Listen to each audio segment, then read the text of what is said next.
Hi there, it's me again. How have you been? I hope you all had a great time learning about reflective teaching.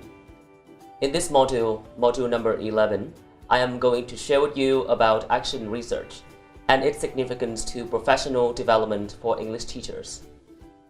First, let's look at the definitions of action research that have already been discussed in your reading, and some basic steps that can be followed in doing an action research project again.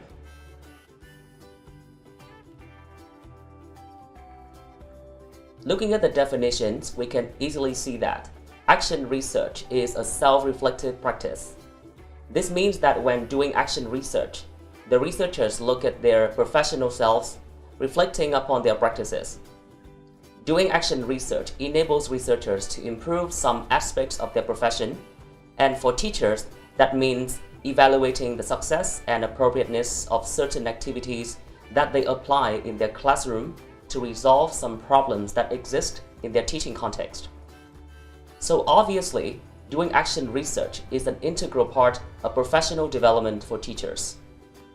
But what you should know is that teachers aren't the only people to whom professional development is crucial. Professional development is an ongoing process by which people in a variety of occupations learn and apply new knowledge and skills so as to enhance their performance in their jobs. So we can find doctors doing professional development, financial advisors doing professional development, engineers doing professional development, and even entrepreneurs doing professional development. So what about us teachers? What is it like for teachers to be doing activities that relate to developing our profession, our teaching job? Why should teachers be involved in professional development activities? Well, to my way of thinking, and I am sure that many people will agree with me, professional development activities are a kind of tools that enable teachers to understand themselves as well as understand the way they teach. When doing activities that relate to professional development, teachers examine different aspects of their own practice and reflect on it to see how it works, to see what works and what doesn't, to see what can be done to make what doesn't work. And since a teacher's job is to provide support that can unburden students' learning, and since classroom is a very dynamic place which is full of differences and changes, it is important that teachers continuously seek ways to better help their students in their challenging learning process. The more time and effort teachers put into developing themselves professionally, the more effective their students' learning experience is likely to be. And thus, it is also logical to conclude that the moment teachers stop developing themselves professionally, it is going to be harder for their students to maximize their learning experience and achieve their goals. Beneficial as that may sound, the actual work involved in professional development can be highly overwhelming to even the most experienced teachers.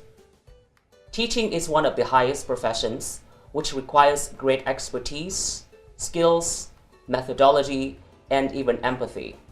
So, it is no surprise that any task or activity that professionally relates to teaching will require tremendous amounts of time, effort, and other personal sacrifices. And it is also no surprise that quite a few teachers, though enthusiastic about enhancing the quality of their teaching practice, are not willing to undertake the challenge of carrying out all the tasks that are supposed to help them improve professionally. Now, I'm not saying all of this to try to scare you.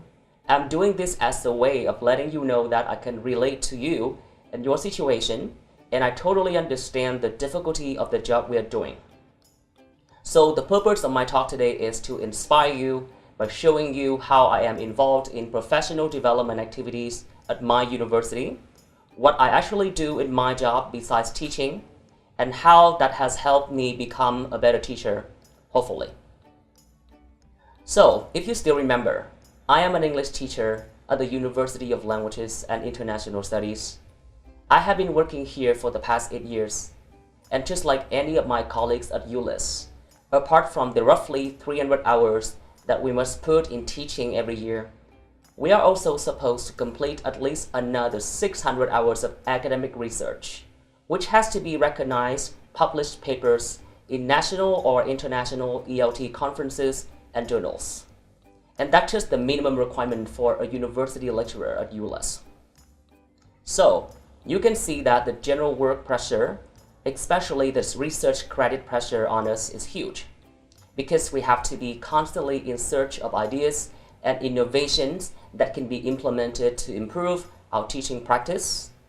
And we have to find out how the ideas we implement would work out in the end, which, as a matter of fact, involves doing research. Over the time that I work at ULS, I have carried out quite a few action research projects on relatively small scales. First, to increase the quality of teaching and learning in my classes, and second, to fulfill the research credit requirements by my school. Now, I have to say that when it comes to research in education, many outsiders may often associate it with large-scale projects that involve curriculum renovation or radical teaching methodology. But in my opinion, that's actually just part of the picture. What I mean is that research in education can be nationwide, year-long, policy-related transformation. Yes, that's true. But it can also be small-scale, often low-budget projects that can be done on just a classroom level, involving one teacher and a small number of students over a short period of time, like a few months. So, this means that the innovation for research can be as simple as finding ways to help students learn new words more effectively, or using crosswords in warm-up activities for a speaking class, and therefore, it is definitely possible for individual teachers at any education level to carry out action research and improve their professional qualities. So back to my career story about doing action research. As someone working with mostly freshmen, I realized that my teaching context is one of the most diverse, compelling environments for research innovations at my university. From my observation, first-year classrooms are full of exciting happenings that are thought-provoking to any teacher who's involved in it, and therefore so worth investigating. It seems that first-year students, more than anyone else, are the ones that have the most struggles in their learning and thus need the most help from teachers to overcome learning difficulty. And their problems vary, from not feeling confident in speaking and listening class, to not knowing how to work in groups effectively, to lacking resources and methods to improve pronunciation. Clearly aware of these problems, I would frequently have to intervene to help my students out using experience as a language learner and teacher. So how do I do that? In one of my classes, some of the students said that they needed to improve their academic vocabulary, as they found that their academic English vocabulary was very little, and that they didn't feel confident enough in speaking academically because of this vocabulary shortage. While we do offer academic English courses at the university, the students still found that their vocabulary learning is insufficient, and therefore they asked me if there's any way they could overcome this problem. Understanding their concern, I, as usual, began my investigation into the problem that my student described by looking at the literature that relates to vocabulary learning. In my opinion, that's one of the most reliable methods of devising any solution to any teaching problem. Because more often than not, the problem that exists in your teaching context also exists elsewhere.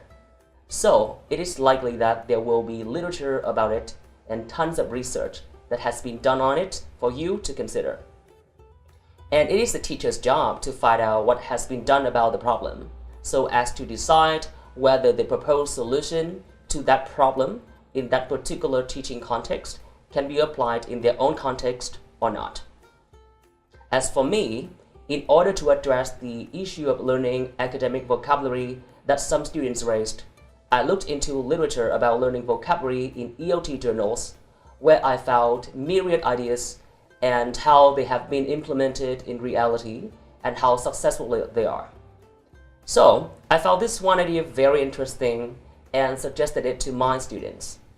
I told them that they could try reading news articles from some authentic English news sites such as VN Express International, and look up words they would find there and note them in a sort of vocabulary diary. I even share with those students the news that I read for myself and talk with them about the contents and the new words that are important. After some time, I would interview them about this practice and ask for their opinions on how effectively it had helped them in learning vocabulary. And using the information that they share with me, I could write up a report evaluating the innovation and its success and even failure, and proposing how it could be better implemented the next time it is needed.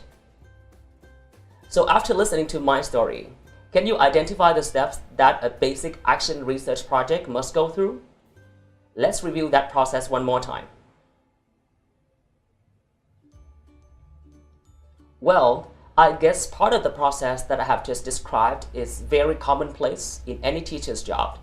You see your students show signs of struggle and reach out for help, and you would be the first to come close and help them out, giving them ideas and resources to unburden their load.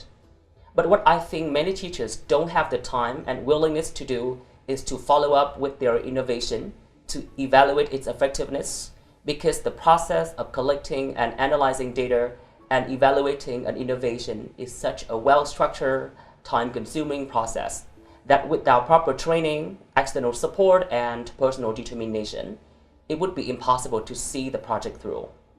So the main purpose of this video is to give you some simple training on doing action research. At the end of the day, I think that teachers should be able to realize the correlation between action research and professional development, and stop taking it as just an administrative duty, but rather a lifelong endeavor. I hope that with our training, your learning, and some external support from your school and your family that you may already have, you will have the motivation and determination to start doing more action research and go much further in your journey of professional development. In the next video, we'll look at some methods that are commonly used to collect data in ELT action research and analyze some of their advantages and disadvantages. That's all for now. Goodbye.